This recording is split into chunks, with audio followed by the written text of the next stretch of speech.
Na verdade, eu estou criticando ela e o marido dela.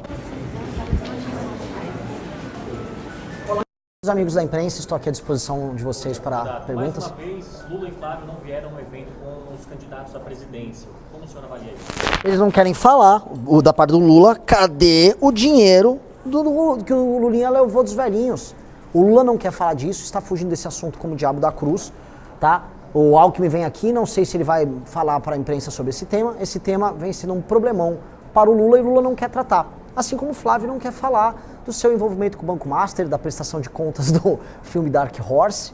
Então, eles sempre fogem, é da natureza deles. Eu volto a colocar, eles querem um jogo de cartas marcadas nessas eleições, em que basicamente não se debate nada, não se discute nada, em que eles mandam seus laranjas ou puxa-sacos participarem de determinados eventos, fogem dos debates, o brasileiro fica iludido, fingindo que houve eleições e na prática não haverá eleições livres, porque são eleições cada vez mais marcadas por um pacto pela impunidade. E o pacto pela impunidade, que envolve o escândalo do INSS, em que o filho do Lula está envolvido, e o Banco Master, em que o filho do Jair Bolsonaro, o Flávio, está envolvido, esses temas eles estão determinando o resultado do nosso país. E é um país com tanta potencialidade, então no evento de infraestrutura, a gente tem que investir não bilhões, mas trilhões de reais de infraestrutura. Em vez de a gente falar desse tema, a gente fica falando dos bilhões de reais que são roubados por parte dessa gente infelizmente amaldiçoada.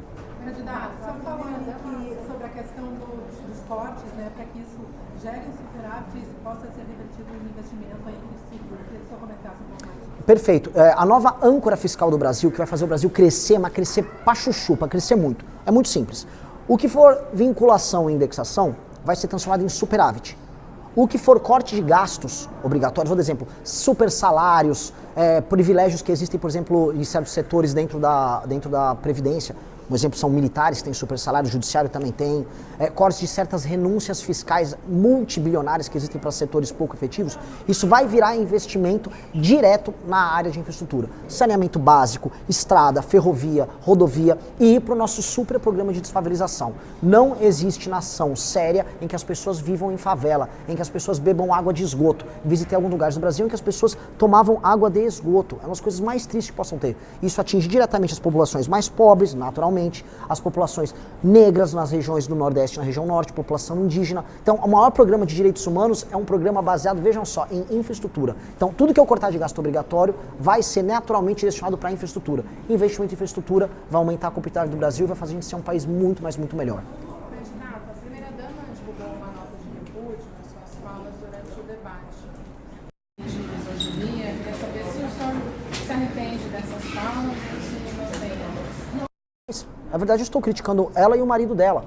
A Janja, se fosse uma primeira-dama discreta que ficasse no papel institucional de primeira-dama, não seria alvo de crítica de ninguém. Pessoalmente, não tenho nada contra a Janja. Agora, se a Janja é um agente político e ela se comporta como tal, se ela interfere no governo dela mais do que qualquer outro membro, inclusive do partido do marido dela, inclusive todo mundo aqui na imprensa sabe que o Partido dos Trabalhadores, muitas alas têm reclamações enormes sobre a Janja se torna um agente público. E se ela é um agente público e político, ela é suscetível a críticas. Ora, recentemente ela falou que quem criticasse os gastos dela com essas viagens internacionais estava incorrendo em misoginia. Ou seja, se eu faço uma crítica a uma pessoa que tem e é responsável direta e indireta pelos maiores gastos com o cartão corporativo da história do Brasil, se torna misoginia, então basicamente é um liberou geral. Qualquer mulher pode entrar na política, pode fazer o que quiser, participar de escândalos de corrupção ou envolvimento com crime organizado, que se você fizer qualquer crítica é misógino. Isto é bizarro, para dizer o mínimo. Se ela está no debate público, está na arena pública, eu vou falar que ela é uma pessoa que eventualmente está errada, que ela é uma pessoa desagradável, e nós brasileiros consideramos ela como uma liderança política, assim como o marido dela, pessoas desagradáveis, assim como é o senhor Flávio Bolsonaro. E se o marido dela não gostou, ele que vá ao debate e faça a defesa dele e dela numa boa. Porque nós já somos atacados e vilipendiados por eles diariamente. O nosso futuro está sendo rifado por essas pessoas. Então, se a Janja é um agente político, ela que arque com isso. Não tem nada de misógino em falar isso. Muito pelo contrário. Eu estou respeitando ela como um agente político maduro. A Janja não foi uma liderança capaz de opinar na questão da COP. Dizem por aí que ela fez um lobby com aquela OAI, uma organização que tem um contrato sem licitação com a COP. E ela depois vai na COP e faz tudo a festa. Ela quer aparecer, quer falar, aí ela não quer arcar com as consequências das ações dela? Tem que arcar. E fui muito respeitoso. Só disse que é uma pessoa desagradável. Quer dizer que, se eu falar, por exemplo, que o Renato, que é meu amigo, que está um pouquinho acima do peso, ele é uma pessoa desagradável, então eu estou sendo gordofóbico? Não, uma característica intrínseca ao Renato. Mulheres não são desagradáveis, a Janja é desagradável. Como é que o senhor avalia a sua participação no debate? Eu achei que foi muito boa. Eu gostei, eu fui eu mesmo. Minha primeira participação em debates. Fui notadamente o candidato que mais se destacou. Devo ter angariado uma rejeição com eleitores dos meus adversários, mas deles eu não espero muita coisa além de rejeição, especialmente os eleitores mais fanáticos pelo bolsonarismo e pelo lulismo. Me tornei mais conhecido, apresentei propostas e eu mostrei a indignação que o brasileiro tem que ter com duas coisas. O de respeito à imprensa livre, que foi tocado por quem não foi ao debate. Vamos lembrar uma coisa, os colegas de vocês aqui da Bandeirantes aqui presentes. A Bandeirantes foi desrespeitada, não só pelos candidatos que não foram, mas pela Rede Record, que colocou no ar uma entrevista chapa branca com o Lula no mesmo horário. E do outro lado, o desrespeito com o eleitor.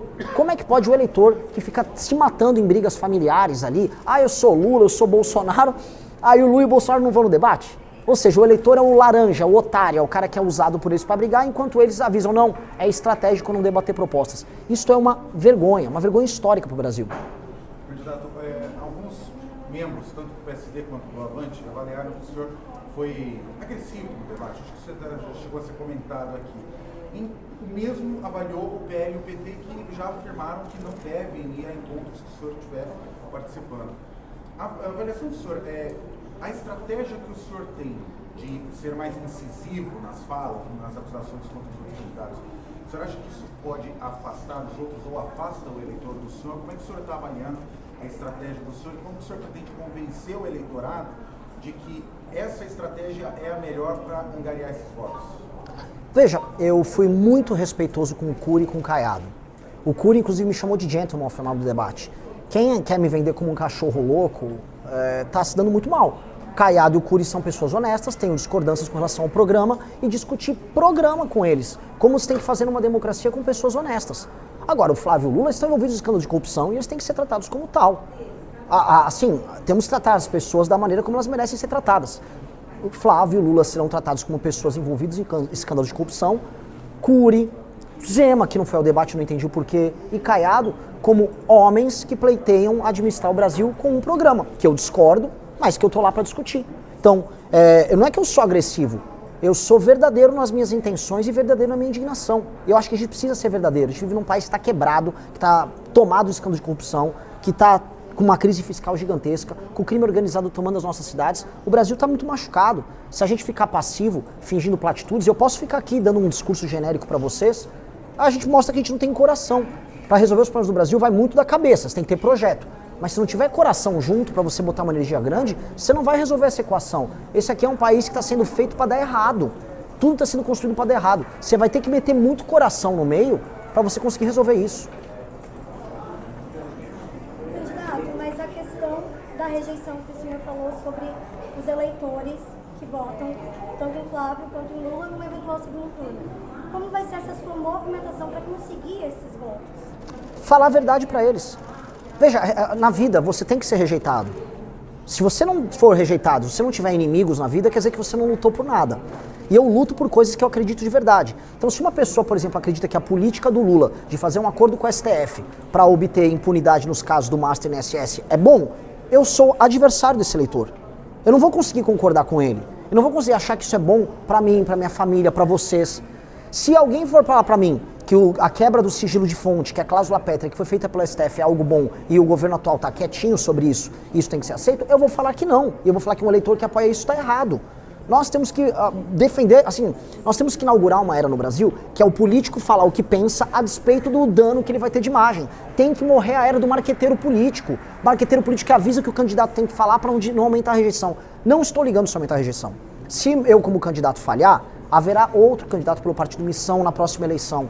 Só que eu, Renan Antônio Ferreira dos Santos, serei o cara que vai falar para todos vocês o que pensa e vai apresentar o meu projeto com um coração enorme e com uma ideia fervorosa de que nós podemos mudar nosso país. Se isso não for suficiente para o eleitor quer se iludir, paciência. Tem pessoas que querem viver na ilusão. Tem gente que compra 10, 15 cursos daqueles coach picareta que fica vindo curso lá e não fica mais rico, mas compra o próximo curso. Tem gente que cai nos golpes mais baratos que tem por aí. E o que eu posso fazer para essas pessoas? Eu vou tentar falar a verdade para elas, mas às vezes as pessoas querem se enganar. Eu vou ser verdadeiro. A gente vai fazer um grande teste nessa eleição, que é, vou cometer um sincericídio, vou falar tudo o que precisa ser feito. Se as pessoas não concordarem, paciência. O senhor citou ali a questão de mudanças em emendas, né, caso nas que estão nessas propostas ali, para garantir, inclusive, a questão da governabilidade. O que o senhor critica no que acontece hoje, quais seriam Essa pergunta é deliciosa. Eu ficaria 2 horas falando sobre ela, mas em resumo, a indústria da corrupção no Brasil é baseada em municípios que não funcionam, que compram o voto de eleitores que dependem do Estado, e esses municípios são meros executores de emendas que são desviadas por empreiteiras ligadas aos deputados e aos prefeitos. A indústria da corrupção e da compra de voto no Brasil, que faz com que o Brasil seja uma meia democracia, é baseada na roubalheira de emenda. E o Congresso Nacional não se importa com projeto, com nenhum tema nacional, e só se importa com emenda. Pois bem, nós vamos transformar as emendas num instrumento de políticas públicas funcionais, isso se chama Lei de Responsabilidade Gerencial, em que elas vão ser naturalmente vinculadas a temas importantes como segurança, saúde, habitação, saneamento básico, infraestrutura, e vamos ter indicadores objetivos que vão dar pontuação para os prefeitos que tiverem mais pontos batendo suas metas recebem mais emenda, e os que não estiverem indo bem recebem menos e ficam inelegíveis. E do outro lado, a emenda vai ser condicionada a uma nova lógica, que é, se a gente reduz gastos obrigatórios, despesas obrigatórias, especialmente despesas com custeio mal feito, sobra mais espaço para investir. E um pequeno pedaço desse espaço é o da emenda. O deputado federal vai ter todo o interesse em fazer boas políticas fiscais que atuam dentro do princípio da economicidade, que é respeitar o dinheiro público, e com base nisso ele vai ter a emenda para gastar. A gente vai fiscalizar a emenda. Eu vou botar um PGR independente que veio o deputado fazer o esqueminha da empreiteira, como está acontecendo em todo o Brasil, a PGR vai para cima e o bicho vai pegar para ele. Então, não vou acabar com a emenda, porque faz parte, infelizmente, da cultura política brasileira. Mas se a gente regulamentar e fazer ela servir o Brasil, a gente consegue virar um pouco esse jogo. Obrigado, pessoal. Valeu pela oportunidade. Não se esqueça de se inscrever no canal, de curtir o vídeo. Até mais, meus missionários!